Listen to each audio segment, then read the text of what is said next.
This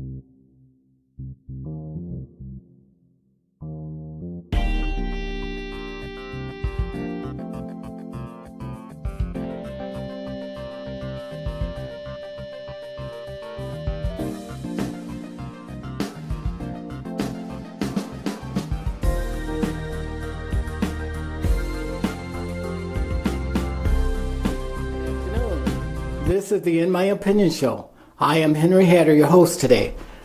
This afternoon I have a very interesting guest. He is well respected, he's well educated, and he's well positioned in the community. And today I'm going to be asking him questions that I've been afraid to ask others.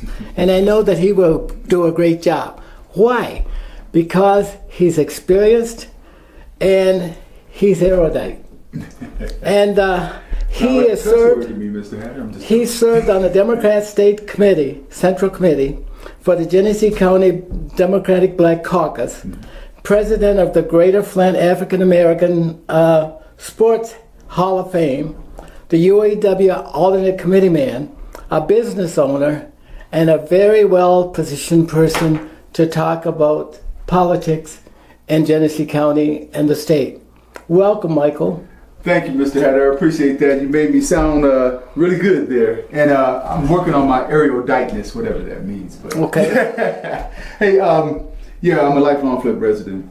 Born and raised in this city, love this city. I consider myself a true Flintstone. And quite frankly, this is a democratic city.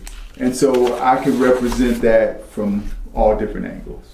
But I bark a lot, but I don't bite, so... But does that mean, Michael, I don't have a voice here? Yeah, absolutely. You say this is a Democrat city. Absolutely. And yeah. I don't have a voice, right? Well, you might have a small voice. Okay. Yeah. Well, Michael, let me ask you. Sure. Do you believe in the Constitution of the United States? Do I believe in the Constitution? As it is written. Right. I think as far as the Constitution is concerned, I don't believe it's a document you need to necessarily believe in, but it's a set of principles.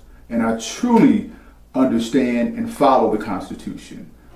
It's the thing that has kept us together as a nation for over 200 years. It's the thing that has made us strong. And it's quite frankly, we've exported it to other places and they copy it. And it's a greatly respected document. Sure. Well, I think you just said what I had hoped you would say when I asked you the question. Do you believe in the Constitution? You said it was a set of principles. Sure. But it's a document, an enduring document, that has held us free, that has protected the black man, that's protected other people, the women, and the feeble, and the poor. Yeah, but it could be determined and moved around in different ways that people can manipulate it. So, and when you say belief to me, you sound more like, is it a religious thing? And I'm always concerned with individuals who want to put the Constitution on par with religion. The Constitution guarantees that we have freedom of religion. So that's what the Constitution does. It's a wonderful part of it, and I'm definitely down with that. That's why we have separation. Yeah. We don't. But that's involved, and it's. But you have to have a belief in something before you can substantially operate within it. Well, the Constitution mentions that. It's a document that gives us freedom guaranteed by our unalienable rights that are given to us by our higher power. And that's fine, and that's what the Constitution does. And let me ask you... Follow it from that point of view, sure. Here's something that's always, and this is a question that's out of the order that I would ask you. Okay. But I've been in schools around Flint for a long time. Right. And today, when they call for the Pledge of Allegiance, right. Do you know that your kids don't stand up? They don't salute. Wow. Where are you seeing this at? You're just walking in any school. And the kids aren't standing up for the... They don't stand up, they don't cite the Pledge of Allegiance. Maybe a very few. What do you say to people and parents who do that? Because this is our country. This is not somebody else's country.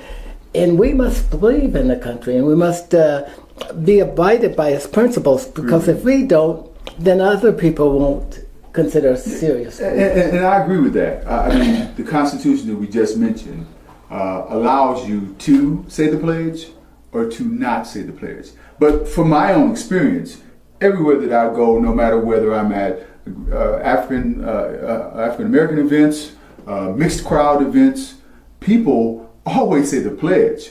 I mean, I'm a former military guy, so I put my hand over my heart. I can see many other people doing that. I do not see, particularly young people, who don't, number one, know the pledge, and who, number two, would choose to not even recite it. It's not. I mean, the pledge is like, you know, a nursery rhyme to every kid, and definitely Flint and around the country. They all know it, and so I take issue with the fact that people and kids in K through 12 don't recite the pledge. You sound like a Republican now. Well, do I? If Republicans stick to the facts, and Republicans are always talking about what's right, and the Republicans are for the Constitution, yeah, I'm a Republican. Yeah. But they don't do that. Yeah, you do a good job, and I'm glad that you feel very conscious about the Constitution. Absolutely. And Michael, I'll just briefly touch upon this. Right. When I see people elected to the city council, Right. they don't give me the impression that they've ever read the Constitution. Okay. And they move through public policy development Yeah. just as if there's no guiding principles at all. And they tend to be making the law up as they go along. Wow.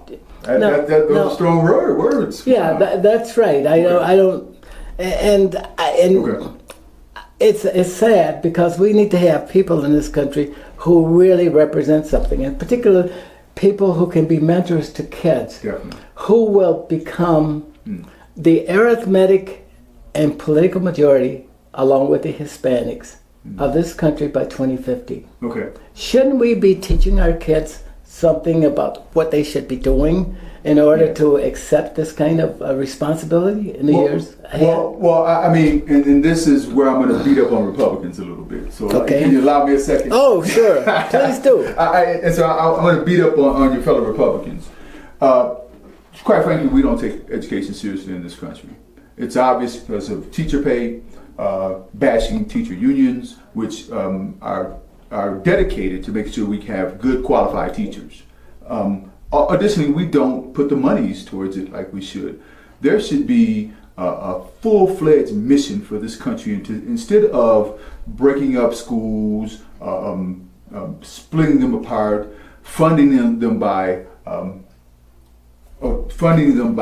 making sure that we fund our schools by property values. The government, which let me say by and large, which education makes America great.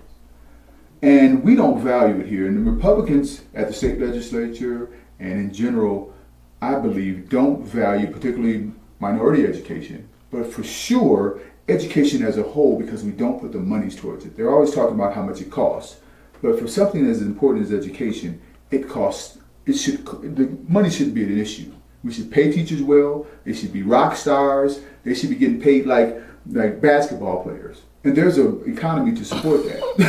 You don't really mean that, do you? Yeah. Well, I mean, why don't we?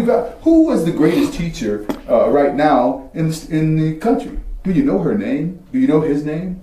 No. But we should. I mean, we should. The teachers who are doing great things should be known to us, and they should be valued. Yeah. And you don't think that Republicans value education or teachers? Well, what I'm saying is that with the event of charter schools, union busting, continuing to talk about how much education costs, and not talking about what the goals should be of education, it's hurting us as a country. Well, that's something for the educators to do. What government does is only fund it, and government needs to stay out of it. Out of education? Yes, it needs to stay out of education, except to put a threshold around its regulation, but not to delve into it. That's a free enterprise issue. Well, I'm sorry, go ahead. And teachers are the fastest growing pay scale in this country. Industry is declining, but teachers are rising. The average teacher I'm going to use Clio, Okay. gets $60,000 a year. Okay. Okay? All right. What does the average person in industry get? All right. Wait. Now, Are we? hang on. Now, we're talking about teachers. There we are. It is. That's not enough money for me, but yeah. But even professors, some of our teachers rank with professors. And there's only so much money in the coffers. Right. And teachers, and our education is not the best in the world. Okay. Our education has slipped. It's slipped tremendously. We used to have the best educated people in the country. The Americans built the world's economy Yes. based indeed. upon the education system that we had. I agree with When you. you went to school and I went to school, Right. we learned to read Sure. right away. Right. And but today that is not the case. Yeah, because Republicans have done everything they can to dismantle the New Deal. And the New Deal was, we're going to educate everybody. We're going to make sure the standards are great. We're going to pay teachers properly. And if you're talking about teacher pay is going up, Yes. I juxtapose that compared to, say, 1940s to where we get to the 70s, where teacher pay was probably on par with other people. But considering their education, teachers' education, considering the job they do and the time they put in, they do not get as much pay as their peers who are doing the same type Teachers of only work 9 months out of the year. $60,000 is a lot of money. Not a teacher myself, but I'm sure any teacher would tell you it takes them a month and more time to prepare for the next year's school purposes. And just getting that time off doesn't mean a thing. You still got to be, as a good teacher, preparing yourself full on all year round. They got to re-educate themselves. They've got to train themselves. So I wouldn't, say that that's a bad thing. You get time off to go ahead and re-educate yourself as a teacher, to retrain yourself. So now you made the accusation that Republicans are not doing their job Yeah. and making sure that teachers find adequate sources of funding so Sure. that the funding is reliable Right. and renewable. Well, Right? you said. This is what you're saying. Yeah, well, you said, Mr. Adder, you're my buddy. You said the government should not be in education, right? No, they shouldn't. All right, They so, fund it. So putting that into context. Okay. If government isn't into education, then we're going to make it a private, No. pseudo-private. No. We're not. We're going to have government in it, or we're going to have government out of it. Which one? Well, is it? government has to regulate it, but it doesn't go in and decide. That's a home rule thing, kind of a thing, right? Well, Your school board here in Flint is an independent board. right. It governs. Sure. And anything that's wrong with this education system in this city Right. belongs to the school board. It is not the governor's. It is not Clio's. It's not Grand Blank's, but it's the city of Flint. Well, I think once again we're getting back to my point about funding. Okay. But additionally, when you're talking about our school board here in Flint or things like that, the funding issue has restricted certain things. As you get layoffs every year, you don't have particular equipment for the students. All those things add up. Oh, Michael. Oh, absolutely. Please. I mean, listen, we can point to all types of things about waste or fraud, even abuse. But the fact that remains, there's more abuse in the private sector, or even when you talk about government, military sector, or other things that nobody cares anything about. But the most important institution that makes us better than other countries, education, Yes, so that- is being dismantled and not taken seriously. I'll give you an example. If you look around the world, those places that have an educated populace are rising. And we're for major countries around the world, we're down on the bottom of that.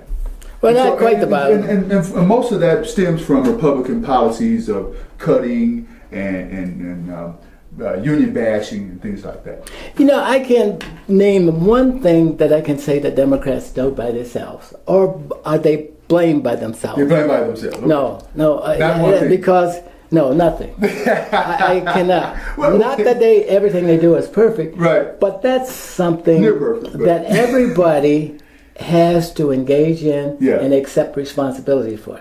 And the Republicans, they have their own views, Right. and certainly they believe that America should have the best educated populace in the world, as it did in the past. Sure. Did you ever read A Nation at Risk?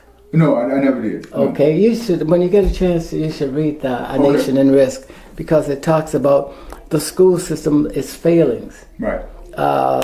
Teachers who don't meet education standards, Right. they don't teach in the classes where they're proficient. Well, they may well- teach outside of those classes. And you think that's the fault of Democrats? I never said that. Okay. But I'm saying that I'm quoting from the Nation at Risk. Right. Things that are wrong with the American education system. And it was not Republicans that criticized the American education, but it was the educated populace Right. that began to draw conclusions about the American education system and its failing. Has the American education system ever worked, in your opinion? Yes. Okay, so see, this is what I try to pin Republicans down on. If it worked, when did it work? It worked at a time when we had what you would call big government, and we had certain standards, but there was a local, when we're talking about the local issues, there was a local control. We're getting away from that with these standards that come from the federal government, standards that come from every state, so you got 50 different state standards.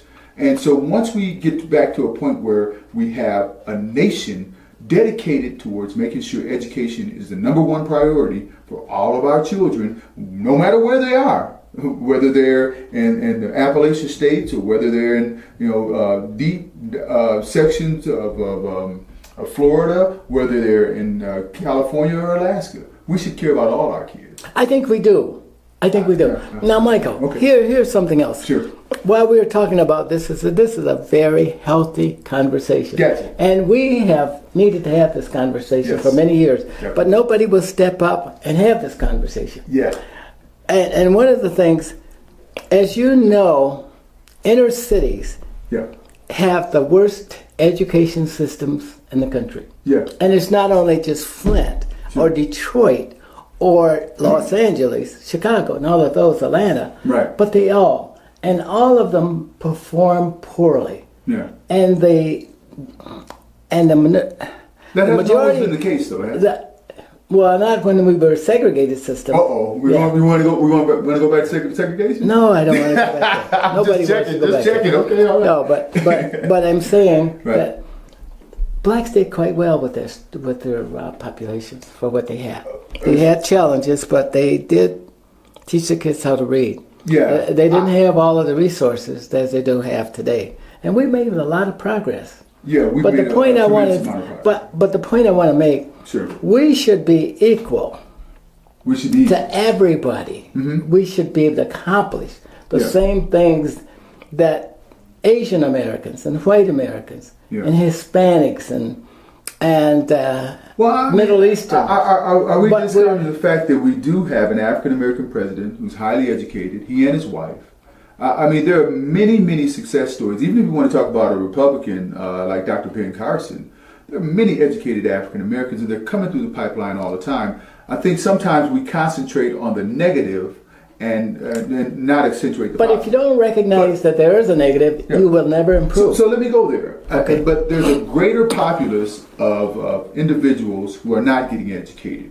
And I think a lot of that stems from, like I said again, the neglect of education of everyone. Some people feel like, well, even if this is a Republican principle, and I'm going to describe it, and you can correct me if you want. Hey, you need to get out of those failing schools. Wait a minute. Are we accepting that there are even failing schools in America? Yes, we do. And we shouldn't. That's where There are standards that must be made, and we're not. All schools are not meeting but the the issue standards. should not be that. There are definitely models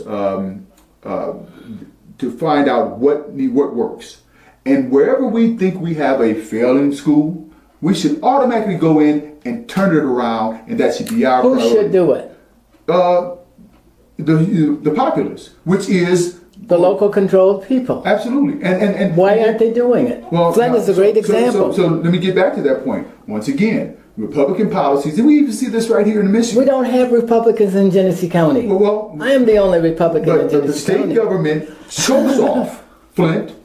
And we don't even have to talk about Detroit, what they're doing now. It's the abominable what they're doing in Flint. in Detroit, and you talk about inner city kids. Yeah. The inner cities in this Because I'm state. concerned about them. Yeah, but I'm pretty sure just by our policies, Republicans do not care about that. Even when we want to talk about the water issue in Flint, that's just a symptom of the bigger educational problem in the cities like Flint and Detroit. How?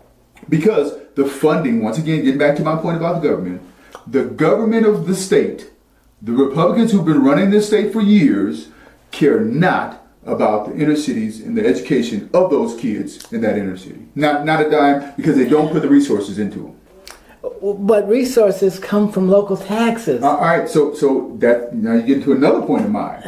Why do we calculate them that way? I don't know, but that's how exactly. that's how it is. And we shouldn't. We should get rid of that type of control. How should we calculate it? Well, I mean, if we all should put them in a pot and distribute them evenly, depending on what the standards are by the local control. Shouldn't you reward good schools over poorly performing schools? Well, I don't know. I mean, Now ask yourself that, because that's important. This is how human beings do things. No doubt. You reward your best kids. Well, you should reward kids, but I don't believe in the fact that you should say, well, this school has to have competition, and you've only got this many resources, and you should be competing with this school that has this many resources, and you guys should just be on the same par. I mean, that's like me going in and beating up on you, Mr. Hatter. I'm 6'7" and 245 pounds. I know. I mean, you're probably a tough dude, but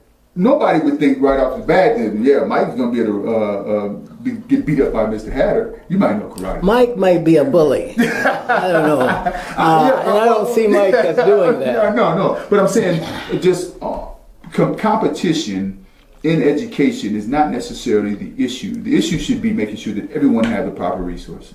Okay, thank you, Michael. Yeah. I have to move on. Oh, We yeah, haven't okay, solved we'll it. move on. And we will probably come back to that again. Definitely. And I hope that you will come back again. Yeah. You invite me. Has President Obama been a good president? Explain. Oh my goodness. Absolutely. Wonderful president. Explain. When you talk about the president and what he's accomplished, it's unbelievable. This president will go down as one of the greatest presidents we've ever had. Mm-hmm. Surely better than Reagan. Absolutely better than any Bush. But you're taking and comparing, drawing conclusions based upon party affiliation. And I can't think of one president, Democrat or Republican, that I would take out of the file of people since George Washington that we ought to get rid of. I can't think of one. Well, let me say this. I mean, listen. And you can put up one of the Republicans, It right? just happens to be all the great presidents seem to be Democrats. FDR and I'll put Teddy Roosevelt, who was a Republican, but he was a Republican at the time when Republicans were like Democrats are today, which is a whole other topic. But I'd say FDR. I like President Johnson. I thought that he was a great president. I like Johnson too. Johnson was a great president. Of course, everyone loves Kennedy, but Bill Clinton was an excellent president. I don't see that. Well, I understand that, but if you want to look at the numbers, they all add up, and he turned things around. But this president here, this wonderful president that we have, and Barack Obama, will go down as one of the greatest presidents. Based on what? Forgetting his color. Okay, based on what? Well, I mean, I can go down like a list of things. I mean, he's equal pay for equal work. We're talking about he passed the stimulus bill, removed troops from Iraq, drew down from there. He saved. This is a General Motors town. Did he create a better world, one with less fear and less insecurity? Absolutely. Or did he create a greater? I'd say less fear, because now when people see this president around the world, they have respect for America. They have respect for that office. I don't know if we get Donald Trump as president, that'll definitely change.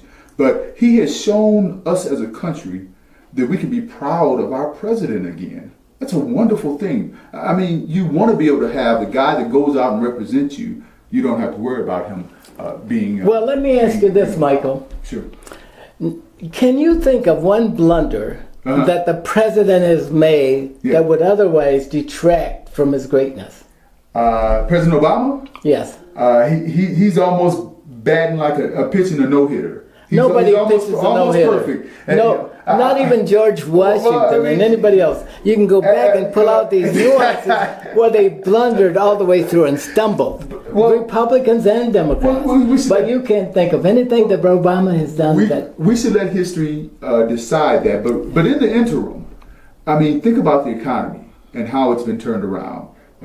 Think about he ended torture. He killed Osama bin Laden. Not physically himself, but he made sure we got that. Is that a good thing or a bad thing? Absolutely great thing. You think so? Yes, it was. Sure. Well, but there are people who would argue with you that he destabilized the world. No, I disagree with that. I mean, going into Iraq. But you're only one person.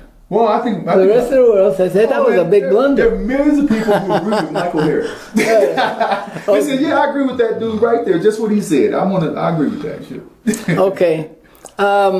So, what would you like to see President Obama do more of on the one hand and less of on the other hand? To show that this guy is human and he's like all of us and he's like other presidents. Well, you know, you're asking me this question, Yeah, so I'm going to take it from a personal standpoint. Okay. I would have loved for him to go in and with like gangbusters and bang heads and you know, kick you know what and take names, but that's not his style. And he has shown me and many other Americans that his style is effective. It brings everybody in. It's why you and I can talk all the time. We talk on the phone and we can. It's not about beating each other up. It's about listening to the other side, listening to the other person, but also working together. And he has shown America that even though you don't agree with me on this particular issue, let's find some common ground. I mean, that's the thing that will make him, in my opinion, be turn out to be one of the greatest presidents alive we've ever had, and other people will be judged by his philosophy. Well, I'd like to go on, ask you. Yeah. At the state committee, Sure. when you elected your delegates to the National Convention, Definitely. did you have black delegates elected? Well, I mean, we're Democrats. We got back there. Okay. Sure, absolutely. Okay. Yeah. How many? I don't know the numbers. You know, one good thing about being a Democrat is you don't have to count the black folks there. There's probably too many to be even counted, so it doesn't matter. Okay. Now, do you know what the story is with the Republican Party? Not really familiar with it. Well, they blundered. Well, they they didn't did. elect one black delegate, which Wow. was a mistake. Wow. And that's the first time that I've Sad. ever known them do that. Sad. But will I stop being a Republican because of that? No. No. And besides, I got to ask you one last Okay. thing. When Democrats Mm-hmm. criticize Republicans, black Republicans, Mm. do they demean them purposely? I don't know. I mean, you know. Or do they consider them equal to Democrats? Well, I think, from my experience, most people who decide to be Republicans, they happen to be black or African American or what have you, in my opinion, there's an easier path up as opposed to being a black. Where do you Democrat. think black Republicans come from? Where they come from? Yes. I mean, They're not born. I disagree. They are born. There's some No, people. they're not born. Hey, Mr. It takes 20 Mr. years. Hatter is born It takes- into you're born into My wealth. kids are born as Republicans, but other people are not born there. And the ones that are coming over are called warmed over Democrats because they come out of the Democratic Party. Well, I mean, I can't speak for most Republicans, but my opinion on Republicans is most of them have a silver spoon. in their Okay, mouth. Michael, I'm sorry. We got to bring the show Okay, you wanna to stop. You've been a great guest. I Okay. really love you on this show. So Yeah. now the show must come to an end. Sure. And I'd like to thank all of our guests, and I'd like to thank you, Michael, personally, and I'd like to invite you back again. Definitely. Until next time, stay focused.